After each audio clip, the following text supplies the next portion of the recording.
Today's mindful moment. What if I told you that Dracula isn't just about vampires? Yeah. It's like this map of fears people had back then.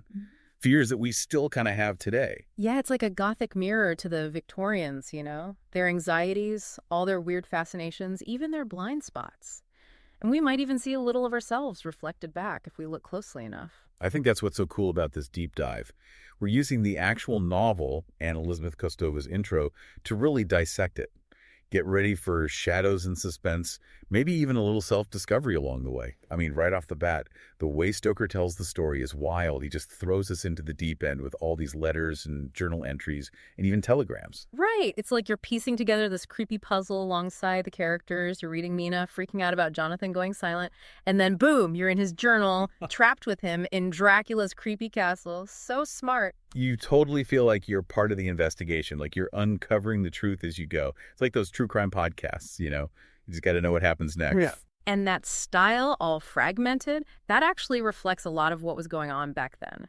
The Victorian era was changing so fast, new tech, old ideas being questioned. The world felt unsteady, kind of broken apart. Stoker totally gets that across in how he writes. It's like he's saying, hey, even how we understand the world is changing. And isn't that like super relevant now too? Information overload, social media, everything's so fast. Yeah, exactly. And by using that broken up structure, Stoker makes us work for it. We're not just reading a story, we're digging for the truth. That's what keeps you hooked. And speaking of hooks, let's talk about the big one, Dracula. I mean, he's like the vampire, but Stoker didn't just make him up, right? There's a real guy behind those fangs, Vlad Tepes, or Vlad the Impaler, a prince from the 1400s. That name alone is enough to give you chills. Impaling people as punishment, brutal reputation. Stoker definitely knew how to tap into our primal fears. But here's the thing. Dracula isn't just a Vlad copycat. Stoker took that historical spark and made something new, something monstrous, but also kind of aristocratic. Vlad was savage, no doubt. But Dracula is something more. Ancient, unknowable, feeding on your soul, not just your blood. He's that fear of losing yourself, of being taken over by something totally alien. That whole idea of being consumed, of losing your identity, it's really strong in those blood transfusion scenes, isn't it? I mean, back then, blood transfusions were new and people were freaked out by them. Totally. People felt like blood wasn't just physical, it was part of you, your essence, yourself. So when Dracula drains you, it's not just a physical attack, it's like he's violating who you are on a deeper level. And he targets women specifically. Mm-hmm. Given the Victorian views on women, that adds a whole other layer of meaning, right? Oh, absolutely. Women were seen as weaker, easier to influence. So Dracula going after them, it becomes this symbolic attack on everything Victorians thought was pure and innocent about women. Like Stoker's taking those societal anxieties and using the supernatural to really push the boundaries, which would have been pretty shocking back then. And this is where it gets really interesting. Because on one hand, you have this fear of the other, the East coming for the West, which was huge in Victorian England. But on the other hand, there's this fascination with the forbidden, with the darkness inside all of us. There's this YouTube channel called Mindful Moments that uses AI to break down audiobooks. They talk about how stories, even made-up ones, can tap into those universal fears and desires. And Dracula is like a masterclass in that. Yeah, it's not just about scaring us. It's about forcing us to look at those uncomfortable truths about ourselves, the stuff we try to hide. And maybe by looking at it, we can start to understand it, maybe even overcome it. Like Stoker's holding up a mirror and saying, hey, this darkness is real, inside us and out in the world. But if we face it, we can fight back. We can take back control. And that fight, that battle between light and dark, that's what makes Dracula so timeless. It speaks to something deep within us about what it means to be human. It's kind of crazy how Stoker uses Transylvania to make it even creepier, even more other. He never even went there, but his descriptions are so real, so intense. It's true. You can almost feel the fog, hear those wolves howling off in the distance. He was a research nerd, like reading all these travel books and histories and folklore, just to build that world. It's so rich and so unsettling. That's why Transylvania is so captivating, right? It's like this fringe place, the edge of what we know. And those old superstitions, they still feel so powerful there. It's like the perfect breeding ground for our deepest fears. You know, it's funny. Transylvania wasn't even considered part of the West back then. It was part of the Austro-Hungarian Empire, this big mix of cultures and people. So even within Europe, there was that feeling of otherness. Oh, yeah, good point. It shows how Dracula is about so much more than just vampires. It's about boundaries, about what's in and what's out, not just geographically, but culturally too. And those anxieties were huge in the Victorian era, with the British Empire growing and encountering all these different cultures. So it's not just about a monster, it's about what that monster represents. A threat to everything they knew, a challenge to how Victorian society was built. And the way Dracula works makes it even worse. He doesn't just attack you, he seduces you, tricks you, slowly drains you. It's so insidious. It's like he's attacking your mind as much as your body. Yeah. He finds your weak spots, your desires, and twists them until you're something monstrous yourself. Exactly. That transformation, going from normal to completely dark, that's what makes Dracula so scary. It's not just a bite, it's that slow corruption, losing yourself, becoming something you don't even recognize anymore. And it's interesting how Stoker uses Mina and Lucy to play with those ideas of corruption and redemption. They're both Dracula's targets, but they react so differently. Mina is a great character. She's like this new kind of woman, independent and strong. She's smart, resourceful, and in the end, she's the one who helps take Dracula down. It shows that even when things are really dark, there's still hope. There's still a way to fight back. And she embraces the technology of the time, like Ah. using typewriters and telegrams to organize the fight against Dracula. It's like she's turning modernity into a weapon against this ancient evil. Yeah. Right. But then you have Lucy, who's more fragile, more easily swayed by Dracula.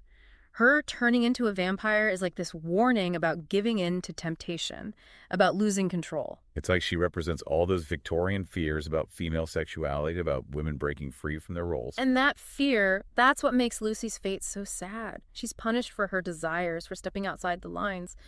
It would have hit Victorian audiences hard. Like Stoker saying, hey, there are consequences if you go too far. Yeah. And honestly, that message is still around today, isn't it? We still see people freaking out about female sexuality, about women who challenge the status quo. For sure. And I think that's a big reason why Dracula is still so relevant, so thought-provoking.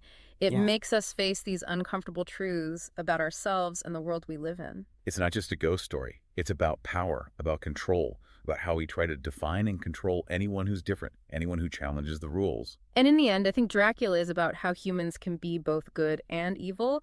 It shows that dark potential in us, but also that strength to fight back, to choose something better. Yep. And that choice, that act of choosing, it's what defines us as people and as a society. It reminds us we're not just victims of circumstance.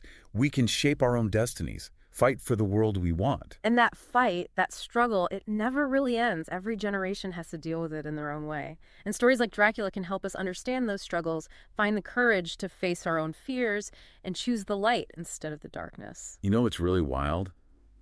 Dracula feels so old-fashioned, but it's also so relevant to us today. We talked about all those Victorian anxieties. But don't we have our own monsters lurking around, Oh, absolutely. Think about it. The fear of the other, that's still a huge thing. Different cultures, different ideas, even just people who don't think like us. And that anxiety about technology, about losing control because things are changing so fast. Stoker couldn't have predicted the internet, but he totally understood how freaked out we get by change. It's like he gave us this guidebook for understanding not just Victorian anxieties, but like all anxieties, how fear can be used against us, how it spreads, and how we can actually fight back. And a big part of that, I think, is knowledge. Using your brain, being critical. Remember Van Helsing, the vampire hunter dude? Yeah. He uses his smarts, his understanding of the supernatural to fight Dracula. He's like a reminder that knowledge is power, and if we get how fear works, we can handle it better. Like they say, sunlight's the best disinfectant, right? If we shine a light on our fears, if we get them out in the open, they lose their power over us. Exactly. And that's one of the coolest things about Dracula. It pushes us to ask questions, to learn stuff, to really think critically, especially when the world feels so messy and confusing. And reminds you that you don't have to face those fears alone. The vampire hunters, they had to team up to beat Dracula. They pooled all their strengths, their knowledge, their bravery to overcome something they couldn't handle solo. That's a really important message, especially now when it feels like everyone's so divided and focused on themselves. We're stronger together, right? Yeah. Community, working together, that's how we get through tough stuff. It's like the book is saying, hey, we might be scared, but don't let that freeze you up. Do something. Fight back. And do it together. And that idea really sticks with people no matter when or where they are. It reminds us about how powerful human connection can be, how resilient we are, and that even when things are really dark, there's always hope. So we started by going deep on this classic novel, but it's become about way more than that, right? It's made us think about our own anxieties, our own struggles, and how we're all capable of both darkness and light. That's what great literature does. It breaks out of its own time and place and says something true about being human, no matter what. I think we've barely scratched the surface of Dracula, but hopefully this deep dive gave you some new perspectives, maybe even made you want to reread the book. And if you want to dig even deeper into these ideas, I definitely recommend checking out some of the stuff we mentioned, like that Mindful Moments YouTube channel. They've got some really cool insights on how stories work on our minds. And if you enjoyed this deep dive, hit that subscribe button and tell your friends about it. You can also help us out by buying the full Dracula audiobook, links in the show notes. It's a great way to experience the story in a whole new way. But most importantly, keep asking questions, keep learning, keep thinking critically, because in a world where the shadows can feel really real, that's how we make sure the monsters don't win.